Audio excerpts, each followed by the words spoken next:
this idea, this very simple idea that the faces, the souls, the images of people who look like me are beautiful and very worth exploring and excavating and cataloging and documenting and dramatizing and rhapsodizing. That's always been a driving force. Hello, and welcome back to The Director's Cut, brought to you by the Directors Guild of America. Today's episode features the DGA Special Projects Committee's recent event, The Craft of the Director, Barry Jenkins. This series of conversations with master filmmakers features an in-depth discussion about the directing process, from pre-production through post. Mr. Jenkins' 2016 feature, Moonlight, garnered a DGA Award nomination for Outstanding Directorial Achievement in Feature Film, earned 8 Academy Award nominations, and won Oscars for Best Adapted Screenplay and Best Picture. His other directorial credits include the feature films If Beale Street Could Talk and Medicine for Melancholy, an episode of Dear White People, and the limited series The Underground Railroad. Please enjoy the conversation between Mr. Jenkins and DGA President Thomas Schlamme. In front of a virtual audience, they discuss Mr. Jenkins' early short films, his termite-like desire to search for unconventional shots on a project, and how he sought to connect the Underground Railroad to today's America.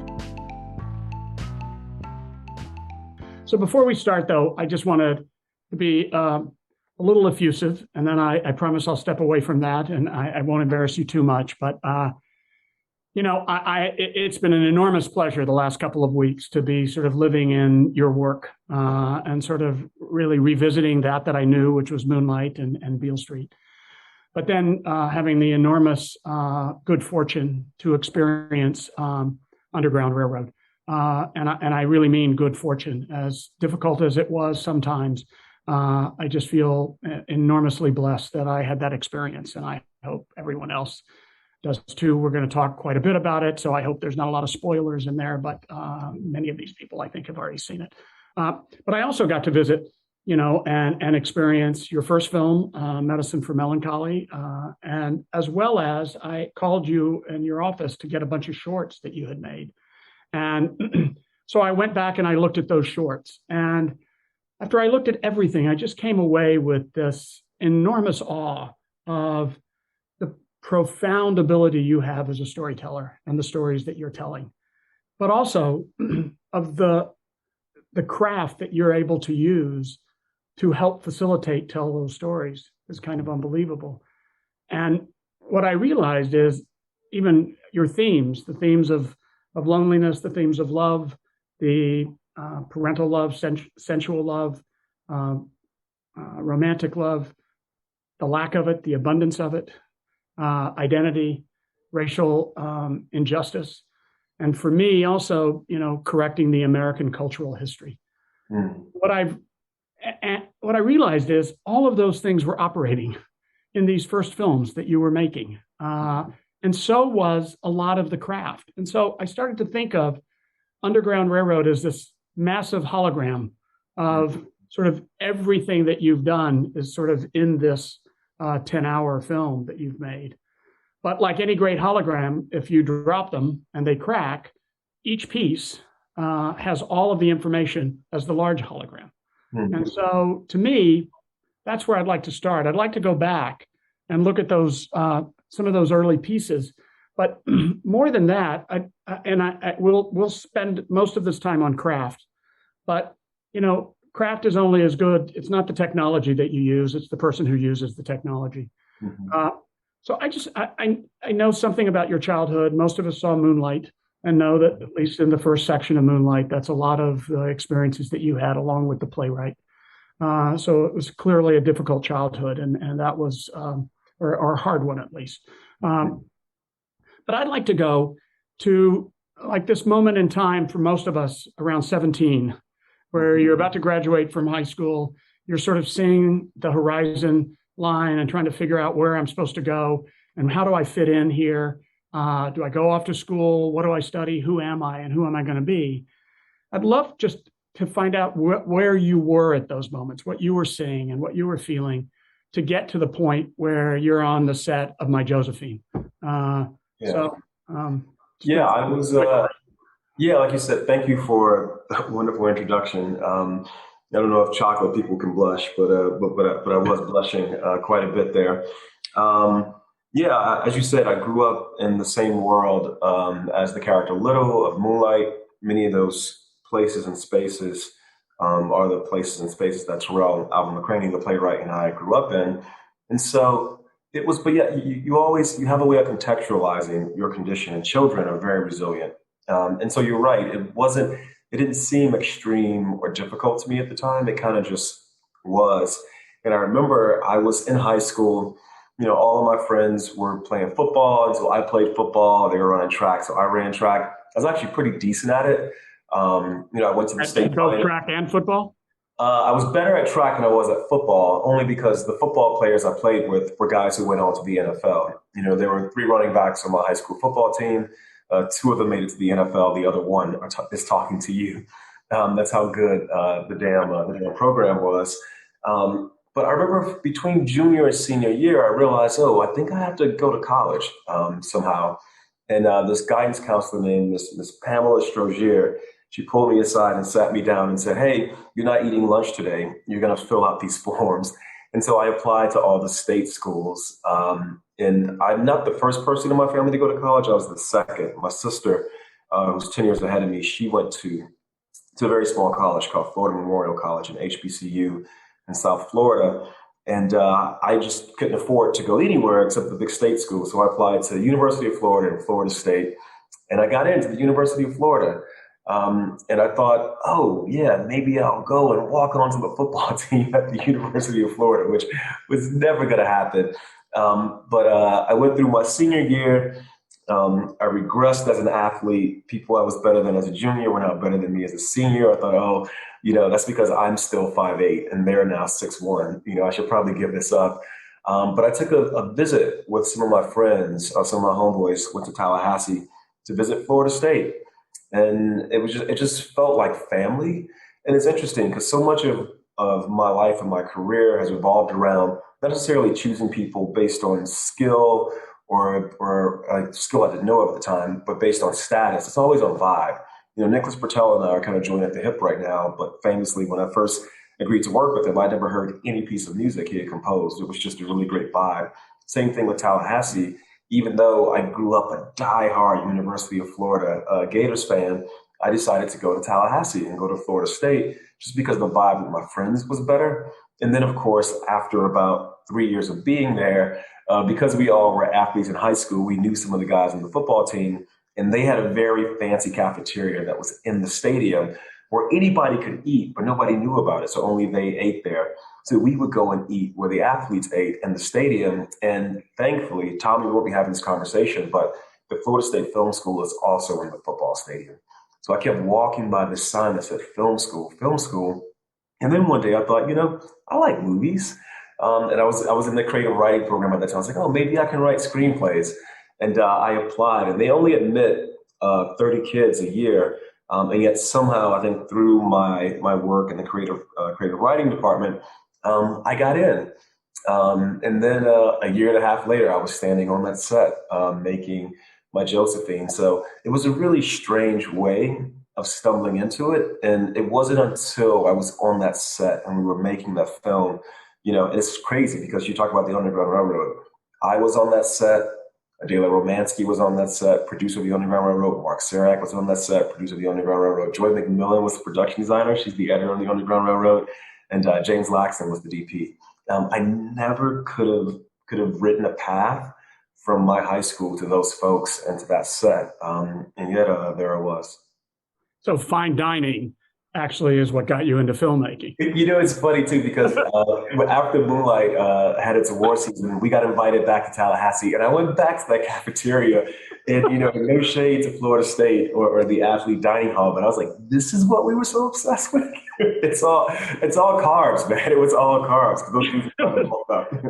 And what were your politics at that time? I mean, were you an activist at all at Florida State, or? It's interesting. I wouldn't say I was an activist. Growing up where I was, I was very, left Democrat. You know what I'm saying? There's so much about the laws and governance, the systems of governance in the state of Florida, particularly in the state of Miami, that disenfranchises Black folks and growing up in the community that I grew up in, I was very aware of those things. But it's an interesting question. Nobody's ever asked me that because we had to take a documentary course at Florida State our freshman year when we were in the film school program, the first year of the film school.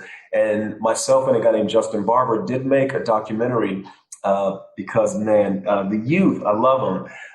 This group was protesting the university using sweatshops to manufacture its uniforms. And so we made a documentary on this tent city that sprung up on the campus green, myself and Justin Barber. And we actually almost got kicked out of film school again because of activism. I'm almost not talking to you because the protests kept going, but the semester ended. And so we never finished the film. We just kept filming and filming and filming. And they were like, guys, you got to make the film. We were like, no, but the story's still being told. And so, yeah, I guess maybe I was a bit left. But I never and then you did after My Josephine, but I want to go back to My Josephine.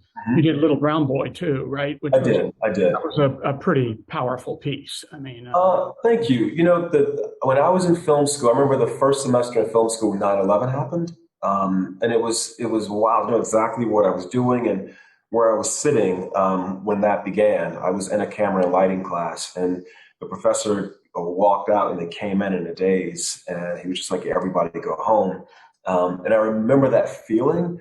And My Josephine, I understand now where the question came from, because My Josephine, which is for anybody watching who hasn't seen it, is just a short film about an Arab-American couple who run a laundromat and they're washing American flags for free, you know, as a sign of patriotism. Because at that time, right in the aftermath of 9/11, even in the South, a place like Tallahassee, there was this rise of anti-Muslim sentiment. And people were saying, oh, being Muslim or being Arab is the new black. And it's like, oh, I know what it feels like to be a black man in the South. Maybe I can use my experience to empathize with these people, you know, to sort of show if you really think being Arab is the new black, this is what it's always felt like to be a black person in the South. That's what the short film came out of. And I never thought of it as being activist. It was just emotional. You know, I wanted to find a way to identify and understand what those folks were going through. And that was where the short film came out of. So in My Josephine, now I got, and it made sense. It seemed like it was a reaction to 9/11. It was. Clearly that. But there are a couple of things in it that I just want to talk about. And one is it's all voiceover. And that might have been limitations, had to lead to opportunity. I'm not sure. But I also know that, you know, at that point, you were being deeply influenced by Wong Kar-wai, yeah. and Chung King and his voiceover. So number one, I want to ask you about the choice of doing it all voiceover. And then I want to talk about One Shot in it and then relate that to something that you did 20 years later. Cool. Yeah, I mean that film, you know, for anybody who is not a Barry Jenkins stan or thinks I'm full of shit or shit director, this might be interesting to hear. But James and I are still working in the same way. You know, that film was so much just gut and instinct. You're right. I was obsessed with Wong Kar-wai at the time. I had never seen a film like a Wong Kar-wai film because, again, the background I came from, I didn't grow up worshiping films or cinema of any kind. And in the first semester of film school, I decided I didn't understand the craft enough to compete with I shouldn't say compete, but to make films alongside my peers. This guy, Wes Ball, was one of my classmates. So I actually took a year off from the film school. I asked the dean politely if I could pause my curriculum and do my own sort of like study abroad. And that study abroad was the foreign film section at Blockbuster Video, because I felt like everybody was making things in the image of what they were watching. So I wanted to watch things no one else in this film school was watching. And so I just went through the foreign film section indiscriminately picking things off. And Wong Kar-wai was one of the filmmakers I fell in love with. And so I thought, yeah, I'm going to use voiceover. This will be great. And then I was watching the show, this cooking show called Nigella Bites. And it was a really cool show. They shot it on film, and they had these really cool transitions where they would just go completely out of focus and then come back in focus. That's where all the focus stuff came from. And I think when you're a film student, especially an undergrad film student, and the beauty of the Florida State Film School is they pay for everything. You know, I'm a kid who grew up Section 8 housing, and I went to college on a Florida Lottery scholarship, which right now the Florida State Legislature, which is very right, is trying to repeal. If Barry Jenkins was in film school right now today, they're trying to enact a law where these scholarships are only applicable to people in finance or people in accounting, not to people in the arts. But I didn't have to pay for tuition. The film school provided all the camera equipment. We shot everything on film. They provided all the film and they provided all the processing. So you could really swing for the fences. And so I had a roommate who was obsessed with Napoleon Bonaparte. He was obsessed with Napoleon, and he would just walk around the apartment that I shared with him and James Laxton, and he would just be spitting off all these facts about Napoleon, one of which was that Napoleon had two lovers, Josephine and Mary Louise. And so that's why the title is called My Josephine. So all these things just came together in this short film. So the voiceover was intentional. What wasn't intentional was all the elliptical edits. What happened was, again, we're film students. We're trying to unload the mag, and the mag, what do you used to call it? Because we don't shoot on film anymore. But the mag spaghettied, and it got all these light leaks in it. And when we got the footage back, I was like, oh, this is dope. We can use these like, oh darn, the jump cuts and and the light leak edits. And so all those things kind of resulted in this random vat of a film that's about what it's like to be Muslim or Arab in America in a post 9/11 America. And voiceover, is it something that you gravitate towards when you're writing? I mean, certainly in Beale Street, for instance, it's a very powerful element in Beale Street. I want to ask one quick question about voiceover in Beale Street. Yeah, have you ever noticed that Tish, that her voiceover sounds very similar to Sissy Spacek's voiceover in Badlands?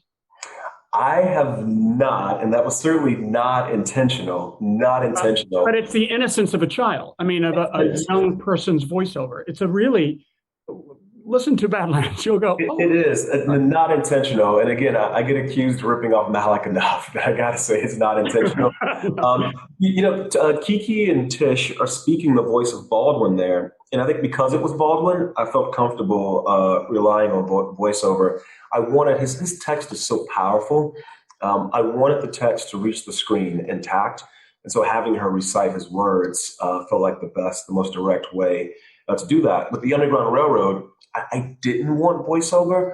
I think that one of that is in the adaptation, you got the difference between showing and telling, and the author can tell everything. I thought there was something very powerful and challenging about creating a depiction of this world of this character where even when she's not able to verbalize her feelings, her emotions, her reactions to the stimulus on screen, she can externalize it through posture, through eye contact or eye evading. And so we made the choice very early on to not have voiceover in the Underground Railroad, even though, oh my God, Colson's one of the greatest writers on the planet right now.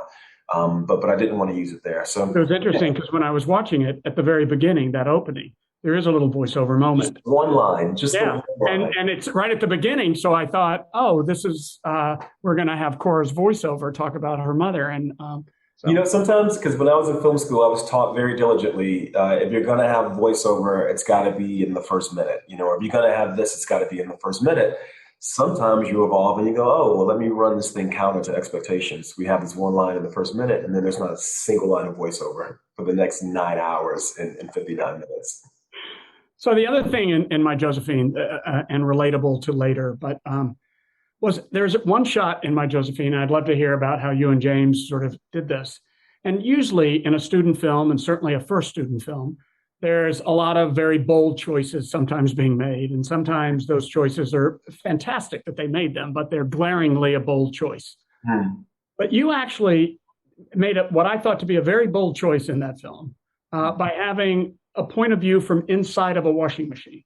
And it's a beautiful image because it's so about the story. It's the washing machine's point of view in some ways. It's like and we're seeing this couple sort of spinning around, which was both what I thought about their relationship in some ways, but also about this country that we must have been living in at that time in 2003. So I just found it an incredible choice. I mean, do you remember that? Do you remember talking to James? I do remember how he did it, or?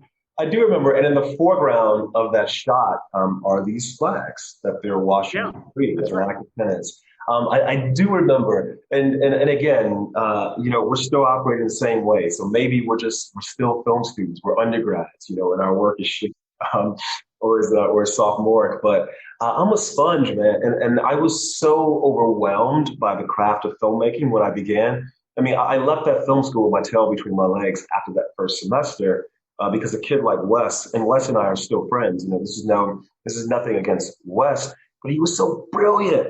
He was remaking Pixar shorts on a Bolex camera, doing all in-camera effects. I mean, he was just brilliant, and still is. He's one of the most gifted filmmakers I personally know. So I left that film school with my tail between my legs, and I took a still photography class. I felt like I just had to understand the craft. I had to master the craft. And because of that, when I was on sets, because at this school, you'd have to boom up, you'd be the sound recordist, you'd be a grip, a gaffer, all these different things. I was just watching all the tools and trying to figure out what can that tool do. So one day on this set, actually it was on a set prior to this, I noticed that our Steadicam operator, who was one of the kids, he would put the Steadicam on the stand and kind of to show off. He would just spin it around. And I was always trying to put myself in the lens to understand, well, what is the camera seeing right now? And it was spinning, but it was because it was just a kid. It was awkward the way it was spinning. It was like jumping around and bouncing. He shouldn't have been doing it. I was like, nah, he's going to wreck that Steadicam. But then I thought, yo, that would be dope if we just filmed that. It would be the perspective of these flags in this sort of a washing machine. And so on the night we were filming, because we were shooting on film, we only had maybe 1,200 feet. So every shot's got to count. And so I wasn't sure we were going to do it, but late into the night, I realized that no, we should do it. And so we did a take where it's just a Steadicam up. He's just spinning the camera on the stand, and we're all just hoping it doesn't jump off the rig and crash. And it didn't, but it might have been why the light leak happened. It's really good, though. It's really good. It also reminds me of often when I'm shooting and we're just moving from, we're moving to the next location, and the dolly grip will just start to push the camera and nobody operating it. I've never shot anything that interesting. Ever in my life, I've never shot anything that interesting. And I'm going, how do we go back and get that? How do you do that? You have to, on our sets, James and I, we're always trying to anticipate those things. We put out this thing called The Gaze. It was kind of like an addendum, prologue or epilogue, I don't know, to the Underground Railroad. And that kind of happened the same way. We were waiting for the sun to go down, and a piece of track had been left there, and the Fisher was on it. I thought, man, let's just throw a camera on there and get some of the background actors in front of it. And we just ran over and did it. And I was like, oh, this is kind of interesting. We should keep doing this whenever we can. And then we start to plan it into the day. And yeah, I think there's these really lovely bits that happen. It's such a machine what we do sometimes, such a machine. But that machine is harnessing so much magic. And so I'm always, even now, I've taken it from film school with me, I'm always looking, what the hell is happening on the set right now?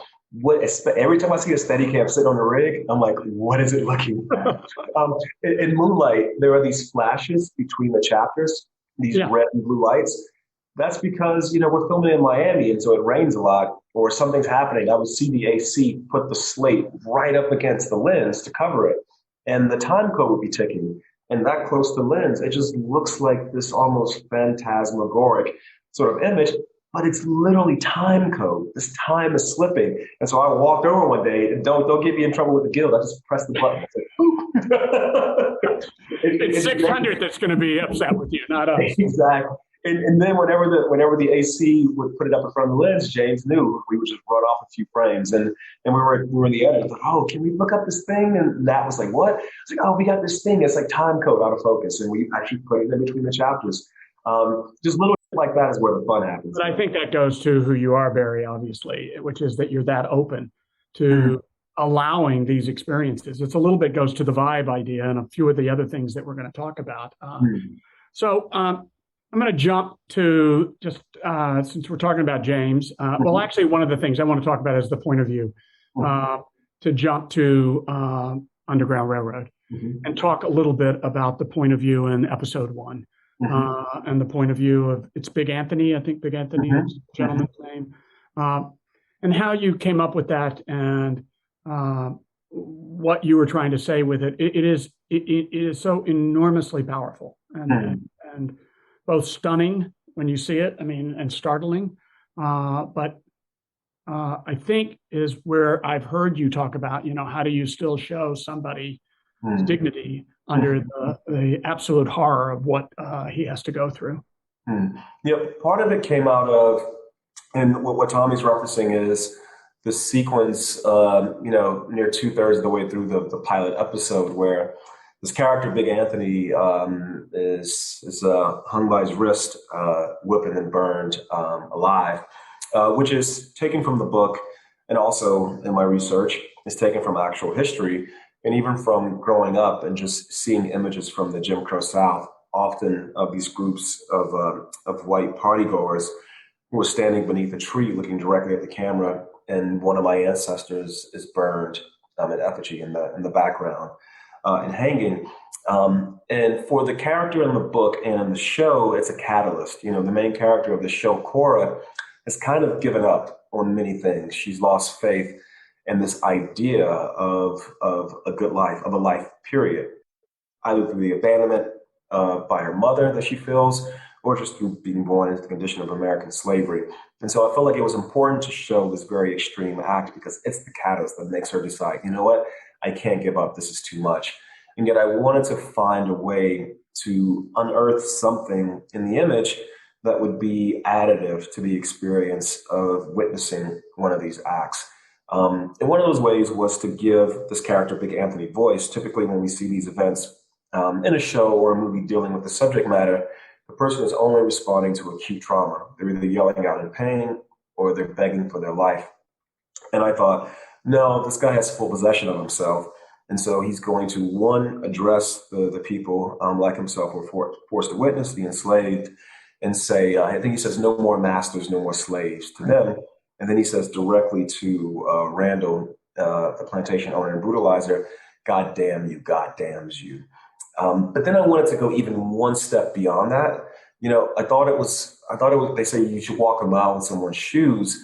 I thought it was very important, again, to both give agency to this character and to give him a presence. Because oftentimes we have this dissociative experience because we don't have to identify with that person. We don't have to understand what it would be like to be that person. And we don't acknowledge that they are witnessing this thing that is happening. This idea of witnessing is very present in the show. And in that first episode, anytime an act of brutality happens, there's this young boy, we call him Hezekiah. Nobody ever mentions him by name, but he's always there as a witness. The next morning after the first he's the young boy who's watching the next morning. Yeah. He's always watching. And even when the Randall brother has the heart attack, he's walking on the path. He's always there. He's not the angel of death, but he sort of bears witness to death always. But I wanted to go even one step further and embody this character. And so we set up this POV shot where even amidst this, in the middle of this horrific act, as opposed to allowing us to then go, okay, that is past, we have to go inside and understand that this man, my ancestors, these people who endured these things, they saw all this. Because I think so much of making the show for me was about forcing myself to acknowledge that these things happened and that they didn't happen to an inanimate object. They didn't happen to a figurative person. They actually happened to my ancestors. Now, here's where I'll be honest.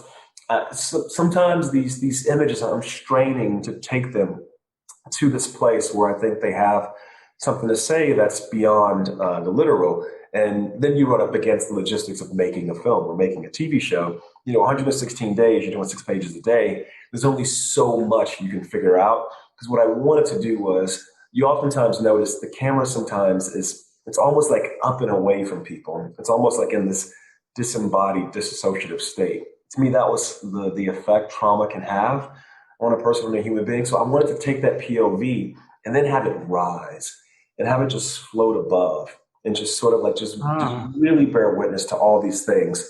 But then, one, I couldn't move fast enough on the day because despite how intellectually rigorous I thought I would be in this process, this one got to me. There was no blood on set, no fire, the actors on the stunt rig.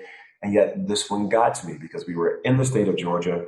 We were standing on an actual plantation. There was a tree behind me that I knew had bared witness to these acts. And I also ran up against, I didn't want this man's soul to come up and then look back and see himself. I thought that would be too horrific. And so we just left it at the static POV. But I wanted to figure out, I was straining against the process to figure out how can I take the image to even one more step. And that's one of the few in the show that I feel like I just never got there. I don't, but I didn't know what it could have also been. It was a very powerful moment, and that was shot. Did you guys storyboard that? Did you guys and rig it? And how did you protect it? Yeah, we shot listed the first, second, and last episodes of the series for anybody who's seen it. So Georgia, South Carolina, and Mabel. But then we just ran up against time, and so we couldn't shot list or board anything else. We storyboarded the action sequence in Indiana Winter. But otherwise, everything was kind of either get together on the weekend and plan some things out, or get there on the day, watch the actors and plan some things out. But that one we shot listed. But unfortunately, as we began working on that day, we did it all in one day. The James had the shot list, and I was just trying to make sure everybody was okay. And obviously, you and James just worked together on those shot lists. And yeah. And from a point of the camera or really the story? Both. We talked a bit about the story. And in this case, with this episode in particular, there's kind of a couple stories we're telling. We're very much sort of from Cora's perspective, but then we had this omniscient camera, almost like, again, because so much of this, and this episode is one of the few that is very fact-based in its depiction of the world that we're covering in the show. And so we almost have this omniscient observer kind of film language that we wanted to conjure. And then it was just about, visually, how do we capture the landscape? Because Mark Freeberg, our production designer, had built this slave quarter from scratch. We were filming on an actual plantation. The plantation house still existed, of course, because people get married there. But the actual grounds where the enslaved lived, those things have been erased. And so we rebuilt that from scratch. And just walking that space, I felt like there had to be this act of bearing witness to this community, to this place that my ancestors lived. So that was sort of the third language in the episode. We're going to get back to Underground. I want to jump back now to Moonlight and sort of, again, talk about how these shorts, if I think about sort of taking three of these shorts, I think it was Tall Enough, which after you told me you were 5'8", I now I'm understanding Tall Enough a little bit. Little Brown Boy and My Josephine, you put it together, there's a lot of what you're sort of dealing with in Moonlight. And it's kind of unbelievable. But I just want to talk about camera and about this incredible ability, especially the romance of things, and how your camera and how you're able to elicit an emotion so powerful with the lens and with the language of cinema. And I go to in the third sequence of Moonlight, and it's a scene that I remembered so well and went back to it. Now I use a Steadicam a lot myself, so I was like really profoundly aware of a little bit of this. But it's when Black is going to see Kevin for the first time after a decade. And it's the diner scene. And if I'm correct, it was like this beautiful long Steadicam shot that it was mostly still, and then walking behind him, and then one insert, and then this incredible shot, which is it's not like a sophisticated shot of, oh my God, the pyrotechnics of it, but the storytelling of it is unbelievable. And the longing that the viewer has, please get together. And then the whole sequence ends with this other very, thing that you do that I want to talk about is Kevin looking directly into the lens and recognizing Black or Sharon. So you can just, if you remember that sequence. No, I do. This was actually the sequence that when you're nominated for DGA, that you put up the 5 minutes. And this was the sequence that I put up, this 5 minutes.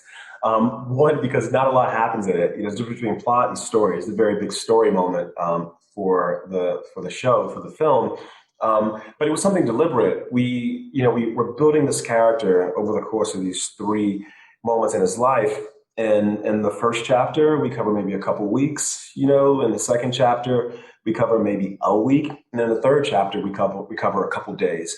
So we're reducing the way time passes. We're reducing the amount of time, which means the duration of shots is increasing. The duration of moments is increasing. And I knew that getting to that diner, the entire film had to slow. the way we relate time had to slow. So those two shots are very intentional. Also, too, you're always looking for, not always, but sometimes I'm looking for a very oblique way to sort of communicate that now the language has changed or the way time is being relayed has changed. And that shot is the longest shot in the film. When he gets out of the car, we see him, which my old boss called the shoe leather. You should never use shoe leather as art. But I thought there was something very beautiful about him getting there, and he's prepping. The audience doesn't know, where are we? What are we? Yeah, I remember that guy called from that place, but we only saw a little sliver of it. And then as he's walking, I remember in the script, because with that film, I'm the screenwriter and the director, and I think that's a way of communicating with James in particular. I wrote the idea of his shoulders, because I knew we wanted to film it from behind. The idea of the way his shoulders are bouncing, the weight of his shoulders, the way he's breathing. And so we sit there, he starts walking, and then we're going with him. And it's interesting, you mentioned the bell, because the bell didn't come to me until we were packing up out of the location. I looked up and there was a bell there, and I thought, oh, that'll make a lovely snap. And so we just shot it off. But he gets there, he walks in the door, he opens it. And then this is, some of the stuff that we carried into the Underground Railroad. I'll tell you a few secrets of how we did some things. But, James and I were termites, we're just looking for wood and we just want to gnaw on it, because we actually set up 2 cameras for when Black walks in and walks to that diner. It was a single camera show, but we did 2 angles of it. And I thought for some reason being profiled to him was going to be the hero shot, because he walks in and then he walks by one row and he walks directly alongside the counter. So we have a shot where we're tracking with him in profile alongside the counter. But the one we end up using is horizontal to him, where we're just dollying left and right. Yeah. And what happened was we chose that diner over another diner that I thought was more picturesque. But James was right. There was something about how narrow the aisles were in this one that, you're talking about intimacy or restraint or repression. These guys are going to have to bump up against each other, if we film in this place. And we filmed that movie in 25 days, so there wasn't a lot of planning. And this scene in particular, we did over 2 nights. Everything that happens from the parking lot to them getting back in the car was all filmed in 2 consecutive nights. So we didn't have a lot of time. And so we kind of just we got there, we set up the horizontal camera, and we just kept discovering. The first time Trevante walked in, it timed up so well that he sat down and we were doing this Ho Shao Shen caress. And then we grabbed Andre and we're like, bruh, can you slip through here? He's like, yeah, I can slip through here. And we just started we did 3 takes of it, this dance. And the one that's in the show is the one that works. But we got it. And what it was about was just slowing down the way the audience processes time, because now this guy isn't going to be able to evade or duck or dodge or condense this amount of time. He has to sit there. The way I described to James and Trevante and Andre was, he is going to have to sit there and look him in the face. That's the whole point of this whole sequence. And those 2 shots was a way of getting the audience prepped for the fact that all this is going to be about is he's got to sit there and look this guy in the face. Well, that's fascinating, because truth of it is, I was not aware of the thought of your slowing down time, but I was so aware of being in Black's time. I didn't want to cut away. I didn't want to jump to the door opening. I wanted to see him brush his hair, and I wanted to see, and then there are 2 elements in there. When you were saying I'm on their back, you use that a lot, I think. Yeah. In Underground, you use it with many things. I think the first time I saw it was Juan, I think, in Moonlight. I think there's one point where he's kneeling and we're on his back. And it was the first time I was aware. I didn't see it in Medicine for Melancholy. Can you just talk about what that conveys to you? Because you're very close. I'd love to know the lenses that it's a wider element probably. And yeah, well, we're typically on a 35 or 50, depending on the lens sensor. It can change, but we're typically in that range. So it's not an extremely wide lens. We use some wider lenses on Underground Railroad, but not so much on Moonlight. My favorite filmmaker is Claire Denis, and she makes these proclamations, and one of her proclamations is that the 50 millimeter is the truest lens. That's something about the 50 millimeter on traditional 35 millimeter, 2 perf, 3 perf is that's the way the human eye sees. It's the most humanistic lens. And so, again, I'm still this film school guy. So whenever I have an itch or whenever I can't figure something out, you just throw on the 50. And so we're usually in that. And a film that I saw in person at the Telluride Film Festival was Gus Van Sant's Elephant. And that film is largely a series of these shots roving behind characters. And you would assume it would create a distance, but I think in that film, especially because they're moving through such confined spaces, I just always feel like it helps you identify. You're moving through the world with that person, as opposed to being on someone's face and moving through. You can't see where there's something almost, I think, a bit nihilistic about being on someone's face, leading them, in this dolly shot, because you kind of can't see where they're going. You kind of can't see what they're seeing. You're kind of just seeing them. And that's interesting in small doses, but I'd much rather see the world these people inhabit, because that's how you get confidence on how the characters change and how they're changing. Yeah, and it really feels that way. And it also feels very intimate. It's certainly in Underground. I mean, it's weird how it's intimate, right? It's so weird how it's intimate. It's yeah, and you don't see the face, which I've said to actors many times. Actually, there's more power in seeing you from the back than there was necessarily in seeing your face at that moment. But the whole way it's used, and it's used for different emotions. I mean, with Ridgway, when we're behind him, I'm just scared shitless. I mean, it's just and yet there are moments with other characters that, and even joyously, I want to go with them. I want so it's a very powerful thing. And then the other thing is the moment in Kevin when he looks him directly into the lens, which I know is also the mother scene in Moonlight, is I think the first time. And then you've used it quite a bit and in very different ways. I mean, you've used it with someone looking at us, somebody looking at each other, the lovers, Fonny and Tish, and Tish in the prison scene, which is kind of unbelievable piece of acting on both their parts. But then you've also used it, I noticed, in Underground, like Miss Lily's scene. I think it's Miss Lily is her name, the one who's talking about sterilization with Bessie, Cora. And Lucy, it's only one side. What's her name? Yeah, my homegirl, Megan Boone. So Megan Boone went to college with myself and Adela Romansky. She's a Florida Stater too. I'm glad I got to work with her finally. That's right. What a gift you gave her to have to play that horrific human being. Yeah, we did give Megan Boone the shot. That's right. That was day one. But in that, it's just on her side. Cora's side is traditional. I mean, it is, and the other thing. So if you can just talk a little bit about how you use that and.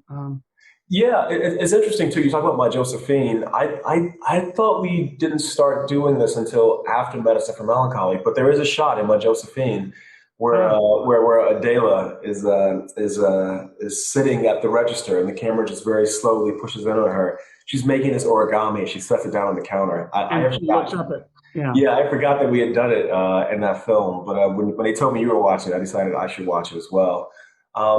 It's something that I go back and forth on. I never wanted to develop a crutch, and so I thought it was very successful in Moonlight, but it came out of a very organic place in Moonlight. There was the scene that you mentioned with Naomi Harris, and some of this is just good timing because we didn't do those shots until Naomi showed up. And we shot 5 weeks. She showed up in week 4, and she did all her work in 3 days. And I think because of that, our senses were heightened. We only had 3 days with her, and our senses were heightened. And so I kept trying to understand, if this character is myself and Terrell, the audience needs to feel what we felt. And the first time we did the direct-to-camera on that film was the scene between Paula and Chiron when he comes home from school and she asks him for money. That was the first time we did it. And then there was something about it that was so visceral that it would just pop into my head and we would do it. Every time we did it, it was unplanned and unfortunately, which was sprung on the actors. But I think in that movie, in all their faces, when we cut to those shots, you can see almost this disassociative, I don't know, there's just something very pure about the expressions on their faces. They're almost apart from the scene that they're spliced into. But there's something timeless about them, which is why we always shoot them at 48 frames. And then going on to Beale Street, I personally think we use them too much in Beale Street, with the exception of the shot of Sharon, of Regina King's character in Puerto Rico, of that one was very appropriate. And then in this one, because we Can we filmed, just go back for a second? Why did you think you used it too much? When you watch it now, it feels self-conscious, or there's sometimes there's so much about Tish and Fonny gazing into each other's eyes, and I'm not sure what I'm seeing there when I come back to those shots. So it's just me being critical of my own shit. Yeah, I feel like we use them a bit too much, especially because we don't use them for the same duration. When Sharon Rivers gets to Puerto Rico, that's a very particular thing. And also, you know clearly who she's looking at, and you kind of, by understanding what she's seeing and the disappointment in there, you kind of know so much about that character and what's going to happen over the next 10 minutes. I can't say that the same. I can't say the same for the other uses of it in that film. That's just me picking apart my own shit, which I think is important to do, because coming into this film, this show, Underground Railroad, it made us really push and interrogate, why are we doing this shot right now? And case in point, with Megan as Miss Lucy, I didn't want to embody her. I felt like it was okay to embody Cora in that moment, but I didn't want to embody her. I didn't feel like that character had earned that right. And so that was the choice to do it only on one side. Great. So going back to Beale Street for a second, and then I'm going to, because I want to now jump to actors a little bit, and then possibly talk about casting too, but just your actors and working with your actors. When I was thinking about Beale Street, and I'm thinking, how many actors, they're like, please, even if I'm really close to the mat box, find a place for my actor to be, and these are deeply emotional scenes. Mm-hmm. So for these actors, they're just looking directly in the lens. The other actor is just doing the voice from somewhere, or that's it. Set that up, and how do you help them in that process? I will say I try to not do those shots, or we try to not do those shots when there's dialogue, when there's a scene. That they kind of have to be almost just an expression or an invocation of some kind of emotion, or the absence of emotion most often when we do them. Naomi and Ashton Sanders in Moonlight, God bless them, because I don't know how they did that. And that was also on the spot. The good thing is now the actors kind of expect it when they sign up for the show. Do a Barry Jenkins. But there typically isn't dialogue on the other side. In the Underground Railroad, we did do it in the middle of the love scene, or the sort of build up to the love making between Cora and Royal. They are doing the lines off screen, and it's challenging. I'm not going to lie. We never do those things when it's the only coverage of the scene, and I think the actors understand that too. We honestly only do them after we've covered the scene. That way they know, this is not that. It could be, but it doesn't have to be. Right. Because in Beale Street, obviously, that's especially the scene where he says, "I'm coming home." Mm-hmm. I'll be home.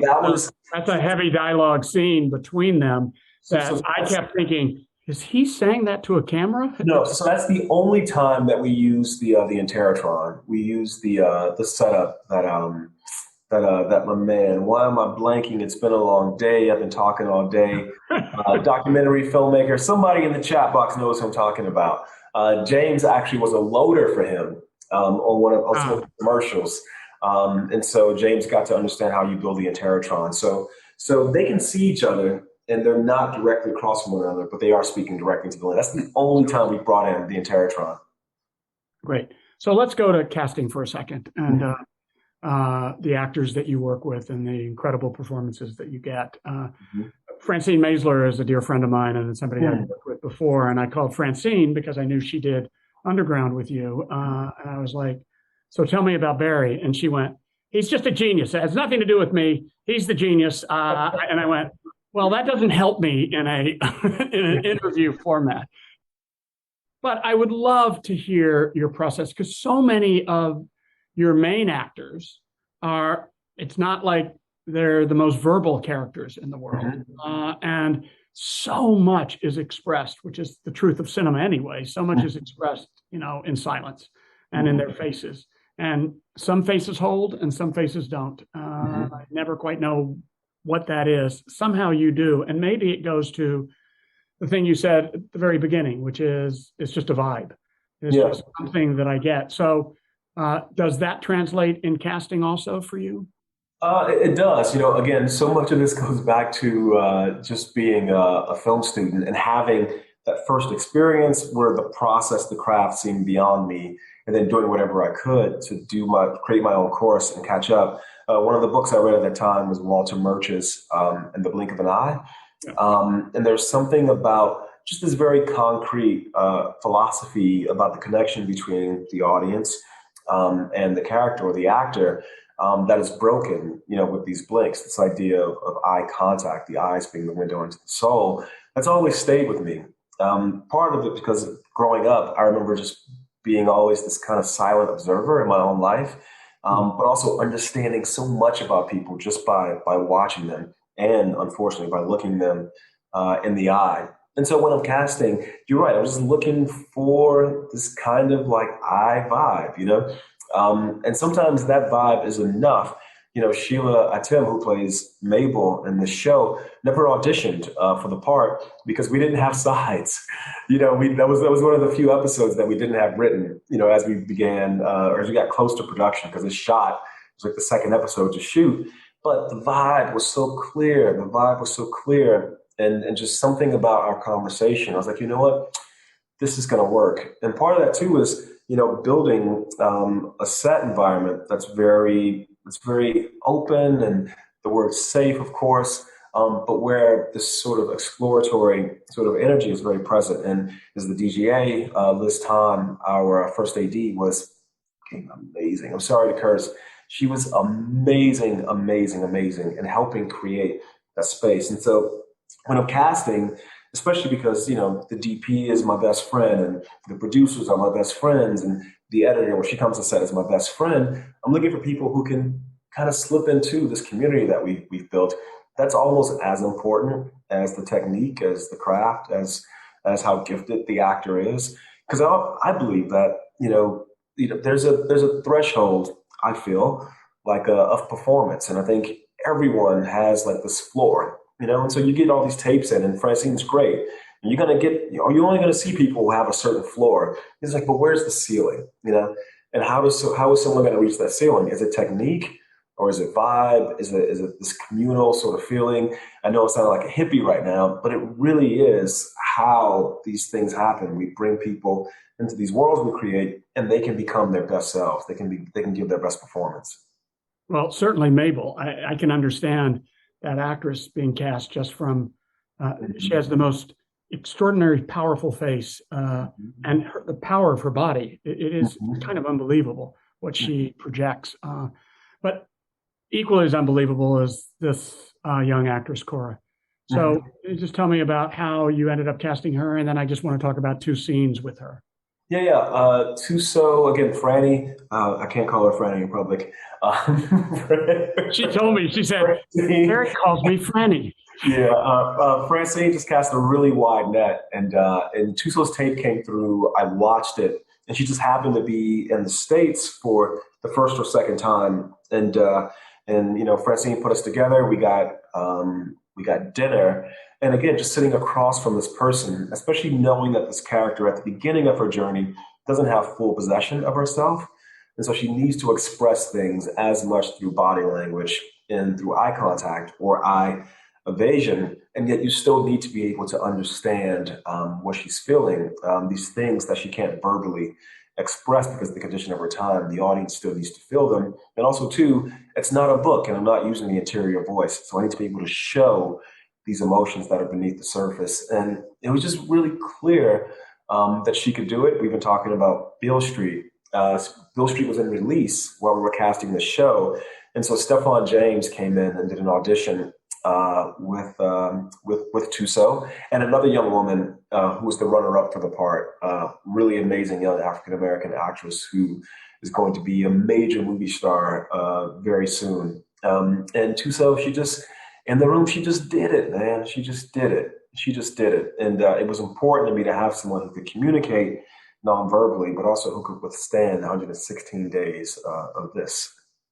Well, she did. It was also amazing how she could look so different at times. I mean, first of all, how we yearned for her smile and when that would happen, but also how old she would look sometimes. I mean, that moment with Ridgway when she's having to walk and we see her just, it's like, I'm not sure it was the same actress. It was just a complete metamorphosis that I'll tell you, it was the same actress. And thankfully, the show, we shot it out of sequence.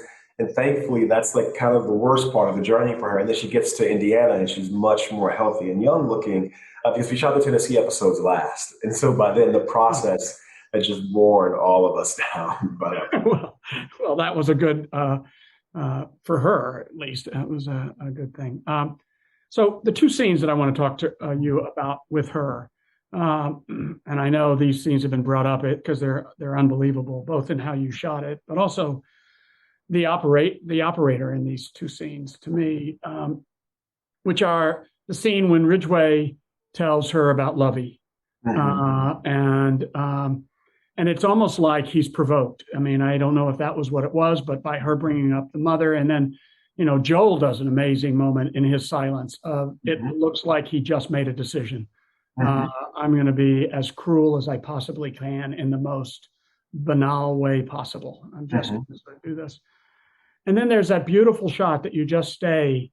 I mean, you start on him and you come to her, and then you hold on her for a while, and then it just feels so intimate. And fortunately, the operator sort of moves away and it goes to Ridgway and then comes back and pulls focus to her.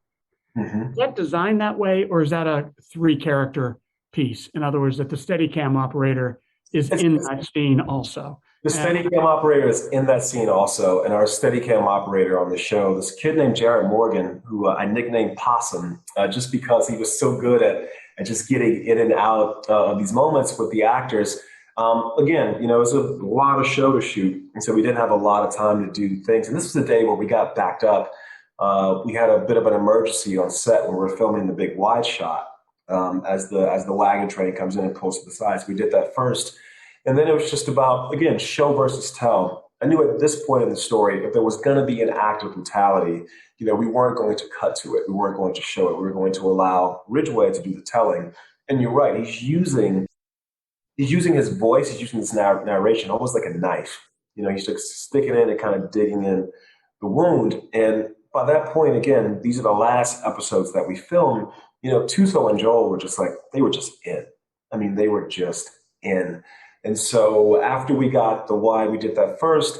I did another shot where we had Jared Morgan, the Steadicam op, just drift through the funeral procession that's coming because I felt it was important to sort of, Ridgway's talking about the Trail of Tears. We don't really deal with the story of Native Americans in the show, but this is one of the few times when Ridgway very clearly, in his idea of American exceptionalism, and his idea of imperialism, colonialism, is talking directly about them. They're walking the path that these Native Americans were forced to walk, this Trail of Tears.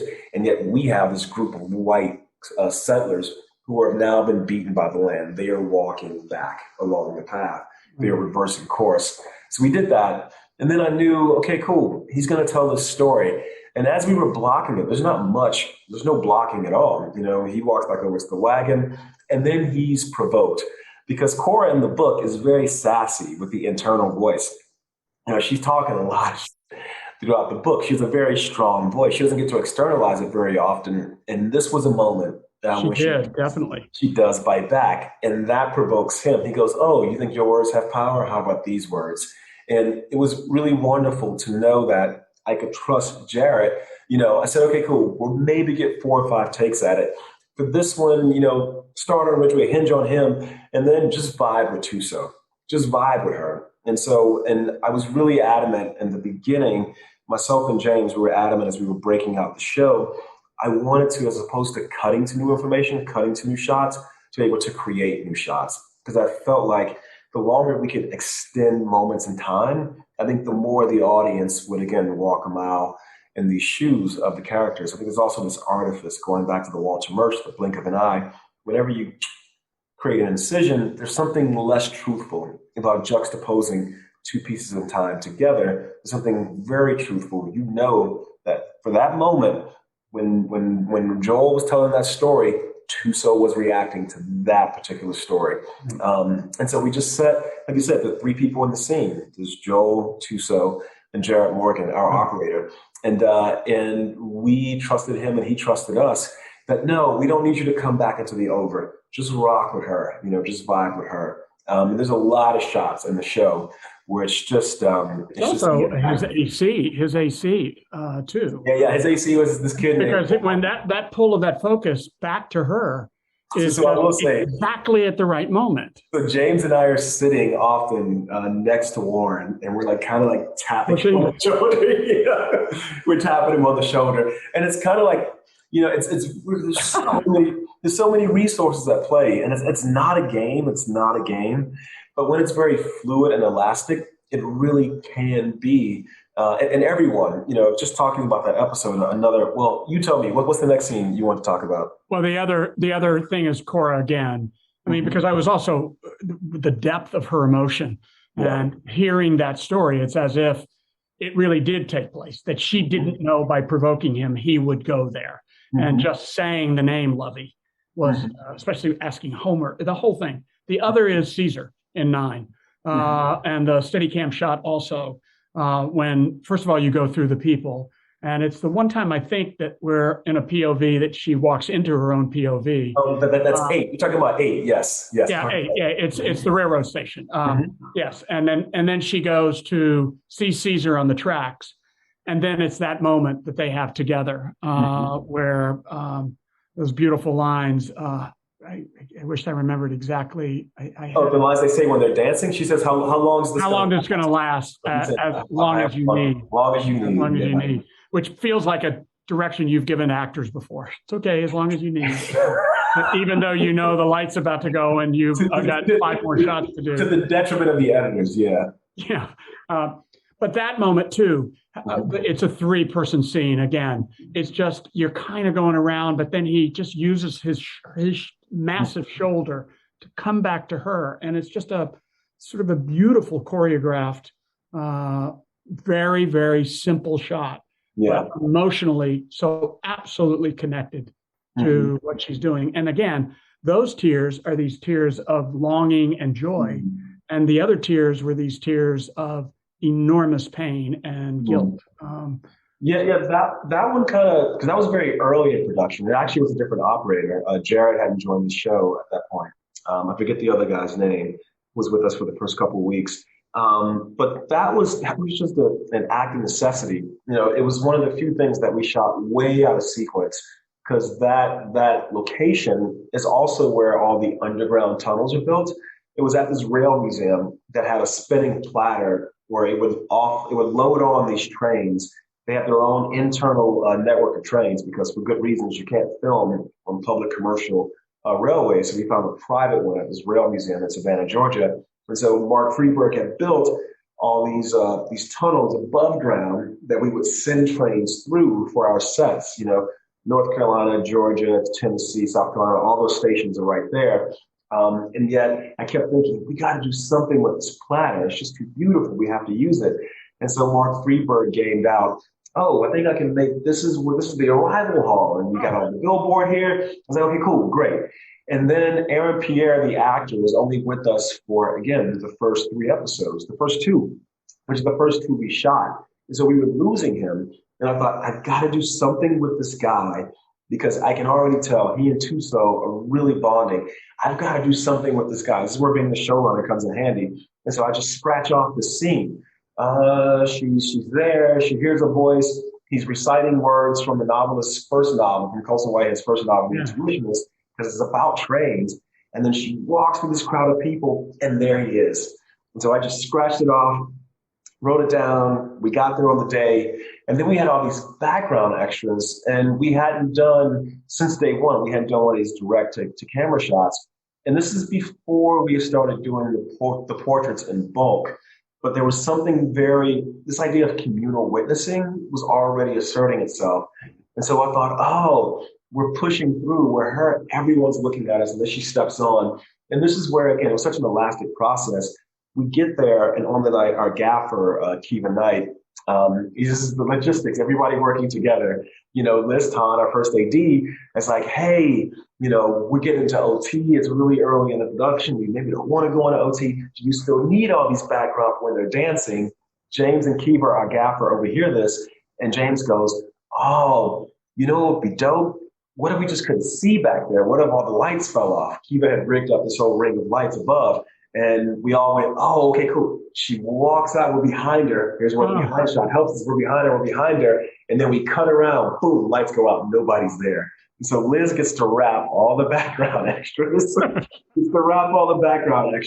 And then you have this halo, it's just the two of them. And all of that came just out of necessity.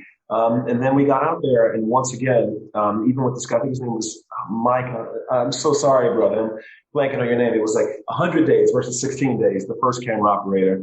And then it was just the three of them doing a dance. And part of that was about intimacy. I want to get out there with them, but I don't want to be inside, what it is they're doing. That was how I so wanted it to not be a dream. It's like, yeah. Caesar live.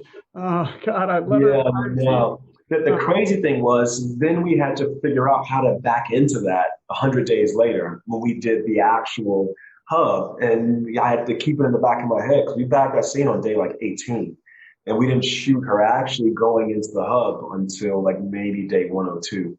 So the bearing witness and the gazes and the tableaus that you did, that was all as you're shooting, you're sort of, that's not in the script. When you were writing this in the writer's room, you guys never talked about, wouldn't it be interesting? And did you discover how to use them in the editing room for the most part? Or as it progressed, did you start to realize, this is exactly the point, I need this? The only ones I knew was as she puts the little girl on the handcar and she takes that gun out of her boot, I knew she was going to walk back towards him. He would be talking and we would see all these faces.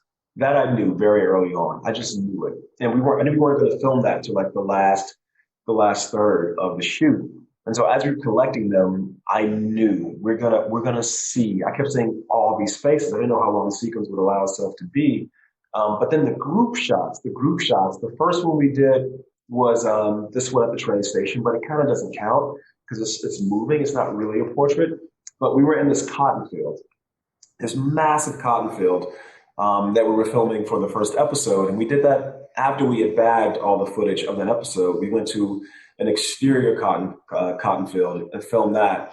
And the sun was setting and I was looking at the background, and it had been a hard day, but there was this jovial quality. Everybody just looked very proud and resolute. And I thought, okay, we have to stop. And I say, James, what's the best way to get everybody in this? He's like, oh, let's just go here and we'll just drift left and right. And we did it. And all I said to the background, this is what I repeatedly would say, was just, show me yourself, take the energy that you've built today and just show me yourself. They're amazing faces. And again, if you go back to your earlier work, I noticed in Medicine for Melancholy, there's a beautiful scene where the two of them are going to the Museum of African Diaspora. And there's that whole wall of faces as they're going up the stairs. There's just this, and I think I'm not sure, but one of them just starts touching the faces and you go, slow that down. I want to see all of those faces. So obviously in your head somewhere was the faces of both your ancestors, but in this case, it was the faces of the world that they were inhabiting. I think part of this for me is documenting the I always quote that book, The Lives and Souls of Black Folks. Because even in Medicine, that mural just happened to be there, because again, that movie we made it with a crew of 5 people, $15,000. And so again, we're termites, what here is interesting that we can grab. And as we were wrapping up that scene on the staircase, we realized, oh my God, isn't this beautiful? Can we shoot it? Will they let us? Let's just shoot it. And so we just did one pass of that shot. And it's, this is cool, man. I haven't thought of that in a long time. It's sort of like the very first version of some of these group portraits that we did in Underground Railroad. The connection between them didn't really occur to me, but I guess it just comes out of this yearning, especially because when I first started this in film school, the craft was killing me. I had things to say, but I couldn't understand the camera. I couldn't understand the light. I couldn't make it see what I saw or capture what I wanted to capture. And I did feel like what I wanted to capture was worthwhile and was beautiful. And so maybe now, sometimes I think there's even an overcompensation of craft. I'm like a constructivist in some way.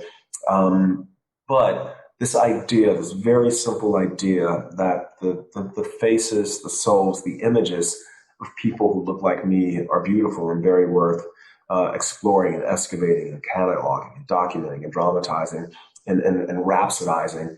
That's always been a driving force. And it's also as a driving force, as you described earlier, as a young boy, where you looked at people in the eye. And it wasn't necessarily probably people who just looked like you, but you were still looking in the eye. So there was something in you to sort of say, and it allows us, everybody, to be able to look somebody in the eye because they're looking right at you in the eye. So it's very, very powerful. So there's so many other things I wanted to get to, but I want to get to one specific thing to sort of get to the end. But before that, just you keep referring to it as the show and then your films. I just want very quickly to get from you this perception of this was for a television set, and you've made movies. And at any point while making this, were you aware of that? Did you do things that you wouldn't have done? Because it doesn't feel that way to me. And I've never thought of the medium as a different construction. It's a different viewing habit, very different viewing habit. But the construction of it, I've never felt. I think it's cinematic art. And you certainly brought it to the greatest height, I think, that's been on television ever. Thank you, man. Absolutely. From your lips. Part of that is also pacing, not only just the visuals, just the pacing of it, how you did it, the enormous patience that you are expecting your audience to have. They didn't buy a ticket and they're sitting there and they really can't leave. Yeah. It's all of that makes it such a provocative piece. But just wanted to ask you if you thought of it as a different. No, I didn't. We approached it from a craft standpoint. We approached it craft-wise the same way, with the exception there were certain wide lenses or wide sort of scapes that we had to be very aware of what we were doing just because of the size of the screen. But otherwise, no, we approached it the same way. Now, that's from a craft standpoint. From a story standpoint, we tried to be very diligent. We had a writer's room. We tried to be very diligent about the episodic characteristics, of television. And we tried to respect that, with a few sort of formal deviations that we felt like were worth taking, for the sake of the story, for the sake of the characters. But no, we saw it as the same as anything that we've ever done, and I think that part of that is, I've seen some really wonderful things like in this medium, some extraordinary things. One of my favorite films by Claire Denis was made for television. This very short film called U.S. Go Home as a part of an omnibus series. And so I do think I like you, these barriers between the two mediums. I don't even think referring to them as different mediums is the way to go. I think because we didn't treat it differently either, the sound design or our aspirations from a sound standpoint, those are very much the same as anything that we would do in one of the feature films. Very much the same as if you walked into, the dome at the ArcLight, may it RIP, but I think it's going to come back, or on your television set with your headphones, your laptop with your headphones. Right. Yeah. I mean, I think that's the other thing that we haven't had time to get into the sound design of this, especially Underground. But again, you've been playing around with sound design, and sound is a very, your and Nicholas' work and how that's integrated. I mean, one of the things very quickly in the sound design, it seemed like, the sort of organic sounds, the sounds of the crickets, the sound of the anvil, the sound of the ticking clock, the sound that always seemed to be in the same key. It reminded me of, there's times where I've walked with my headphones before and I've listened to a piece of music that I didn't really know, and somebody's car alarm is going, but I don't know this car alarm. This was cool, and not to give COVID or the lockdown any positive thing. But Nick lives in New York. I live in LA. Because of COVID, we tried working remotely. We're like, that can't work. So he moved to LA. His house was 10 minutes from the edit. And then his house was 10 minutes from the stage. And so there would be times where there would be a sound on the stage. And I would say, send that to Nick. I would leave the stage, go to Nick's place. We would then take the orchestra and bend it to the key of the sound of the element from the mixed stage. So these things could be in synchronicity, so they could talk to each other. And I'll say what that came out of was just in trying to figure out, how do I contextualize who these characters are? Their bodies were restricted, especially in the early episodes, but you can't do anything to restrict this in here. So what she hears is completely unrestricted, and it's a whole world of experience. So that was one of the really interesting ways that we felt like, oh, we can totally immerse the audience in the soundscape of the show. And between Annalie Blank, our mixer, and Matt Waters, them and Nick and Joy and Alex, they just had this really fluid way of just passing things around this 30-minute circle. It was 10 minutes here, 10 minutes here, 10 minutes there, I guess 20-minute circle. And we would just have fun, just being like, oh, you know what, that anvil in episode 5, it's way at the top of episode 9. Yeah. We will remix this thing and send it back. It was really, really, it's hard to describe anything as fun when it comes to the show, but it was really cool because it was driven exciting to do it. It was exciting, and it was driven by, this is what the world might sound like to her. This is a way to get the audience to really identify with her. Because it was seamless at times, and I couldn't tell, am I listening to music? Am I listening to and it didn't feel like, and even the crickets, I grew up in Texas, so I've heard lots of crickets. But they sounded that they would have been treated at times, and it was just they were musical. It was pretty stunning piece of sound design. Kudos to your whole team and everybody. But thank God they live nearby, and maybe you should just enforce that next time on your next movie. You must live 10 minutes from the soundstage. The thought is exploded. What I wanted to get at the end was, and I hope it's not a spoiler for people, but I just would love for you to talk about the end of 9, because the end of 9 was as one of the more powerful pieces of cinema experience I've ever had. It was really, I was by myself. I think I'd mentioned I was up in the country. I was watching that. I finished it, and I took this very, very long walk in the woods. But I'd love for you to talk about it, because for me, what it was, beyond the piece of cinema, when I was talking about rewriting American history, and as a much younger man in 1980, I remember reading Howard Zinn's A People's History of the United States. And it was like, it's just been a mythology. It's all mythology. And it's, history written by the victors. And it was the first moment in my life where I went, we've not been taught the right history. And that was that first moment in my life of that. And then when Donald Glover's song came up, This is America, it was like, this is the next history lesson for me. This was just an amazing history lesson that started with, the whole journey, but in that sequence, her going down, and then all the images that sort of played out before she got the gun, and even after shooting, the illumination of these two children's faces. So if you could just talk to us about that. Yeah, it was part of it was planned and unplanned because of that set. It's all blue. It had to be planned. It had to be shot, designed, and shot listed. And for me, it was sort of a mirror of making the show itself, which is so much of this history, especially as a kid who grew up in this country going to public schools.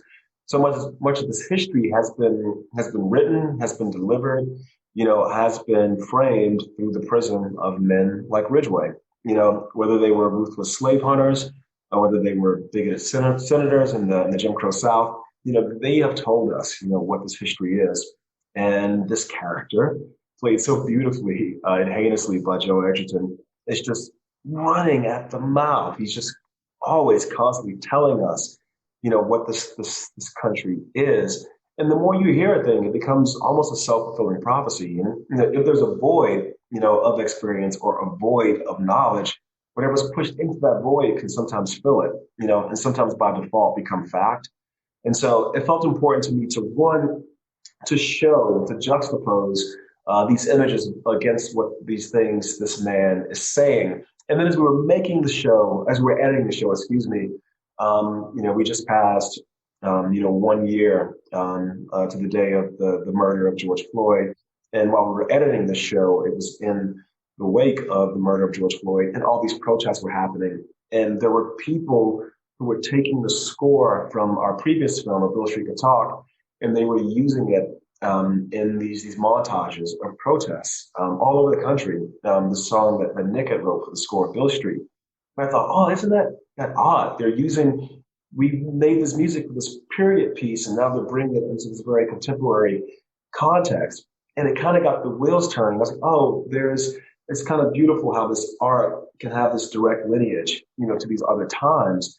And I was thinking of a man like Ridgway, and then a man like Donald, who's a friend of mine. And I thought, who is going to have the last say on what this country is? And it was more about the video Donald made than it was about the song. And because I know him, I called him up. He had never allowed anyone to use the song before. And I explained to him that in making the show, I felt like I was acting out. I was trying to live out this repurposing, this recontextualization, this reclaiming, of this narrative that this character is preaching, this character Ridgway. And then here comes Donald, to have the last say, the final say. And so I knew we were going to end with that song, or I knew I wanted to end with that song. So we shoot the thing. Again, so much about this violence to me is like, what else can I unearth? And there's so much barbarity in this show, and there's always a witness. And I thought, yes, now in the book, she actually doesn't shoot him, but I thought, I need vengeance. People at home watching this need vengeance. I can't, as a Black person, make the show, and there is because the vengeance is just, the retribution is just, so we're going to do this. And then I thought, but I can't revel in it. There is something lost even in this act. And so I thought, oh, these children are here. They have to watch this thing. And Okora drops these tears in the aftermath. And I think the tears are not over it's not over a pain for killing this man. It's that these children had to witness her committing this barbaric act, even if the act is just. So that's where those things came from. So we shoot the scene and we do the flashes of the kids, and then we do this big wide. And here I'm going to shout out our camera op again, this guy, Jared Morgan. So we do the scene. I'm working with a 10-year-old actor. And at this point, I've kind of got him figured out, because when you work with an actor that young, it's kind of your gaming. And I knew that because I could hear him. Chase is going to bring it on this first take. But I can't let him know that I'm thinking of him. So we shoot the scene, and Jared follows Cora back to the hand cart. And I walk over to James. I have James's face up on the monitor next to me. I walk over to him. I go, hey, tell Possum to go back. And we're all wearing headsets. So he whispers in Possum's ear, because we're outside the set, to go back. It's unplanned. And we said in the show. We're just going the long pan. Exactly. Do it, but I don't want to cut. Because at this point, people know I don't want to have cuts.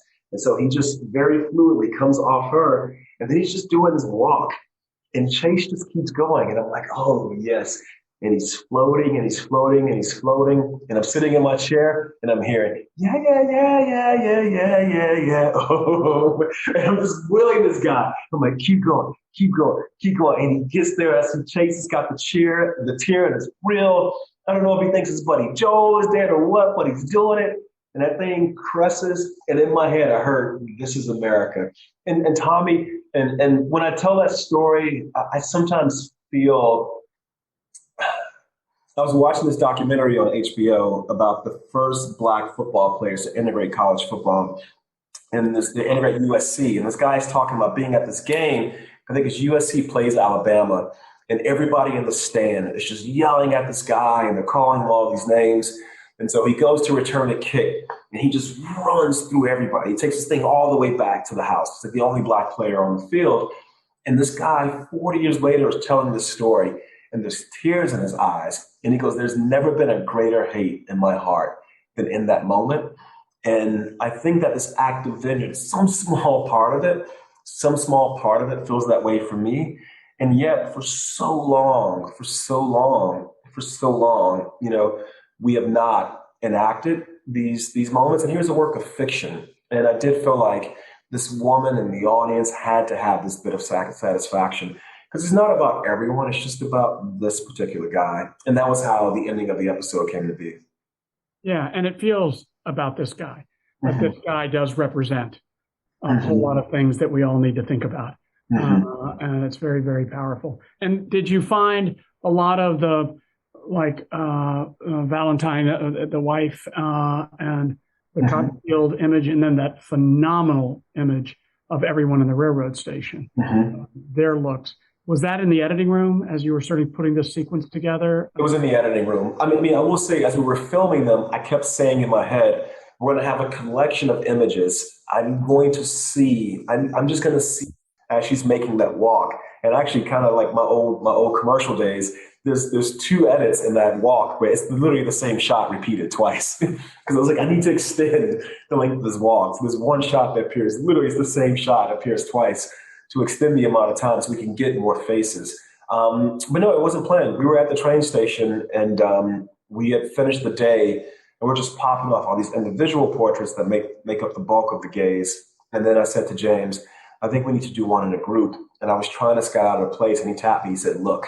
And he just extended the camera up because everybody was milling about in the atrium. And I was like, yeah, that's it. Those faces were unbelievable. I mean, those people. They were.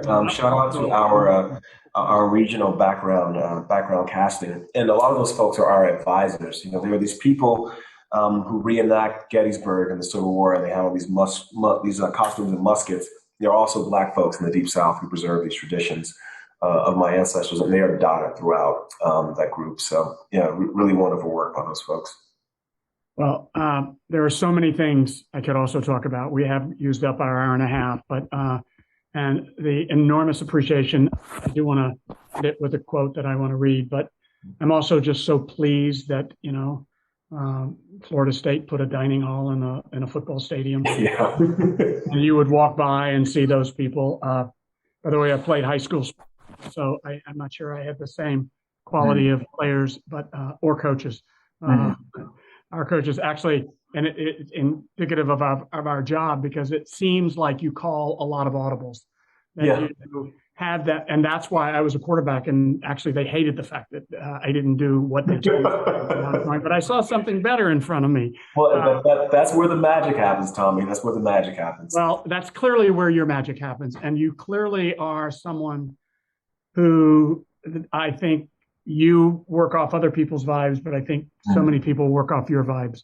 And there must be a safety that you illuminate and a daringness, because you seem so open to the process, a process that is so grueling, that is so difficult to be opened with, that so everything, all the entropy is there to try to stop you from being someone who's just, I have an idea, and you just do that idea. So I'm happy that you call audibles and that they gave it to the third string running back. But I am going to read this Toni Morrison quote. I think I've heard you say it. It's from her incredible speech. For any of you who have never read the Nobel Prize speech, you should read her speech. But she said, language can never pin down slavery, nor should it yearn for the arrogance to do so. Its forces, its felicity, is in its reach toward the ineffable. She then later in that same speech said, we die.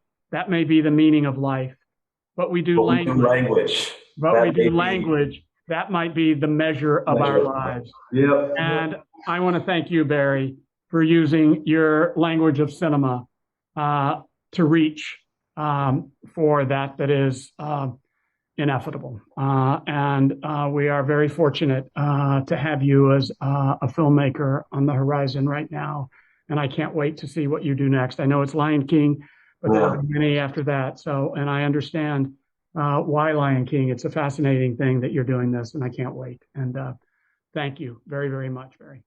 Thank you, bro. Appreciate you. And thank you for everything you did. You know what I'm talking about, man. Appreciate you, Tommy, man. Okay. Appreciate you. You bet. Thank you, Barry. And thank everybody who was there. That wraps up this exclusive discussion with Barry Jenkins. If you'd like to hear more from the Craft of the Director series, check out episode 274, which features director Bong Joon-ho discussing his extensive filmography with director Rian Johnson. The Director's Cut is available wherever you get your podcasts. Also, don't forget to subscribe, rate, and review. We'd love to hear your feedback, and you can help fellow film buffs find the show. Thanks for listening, and we'll see you next time. This podcast is produced by the Directors Guild of America. Music is by Dan Wally.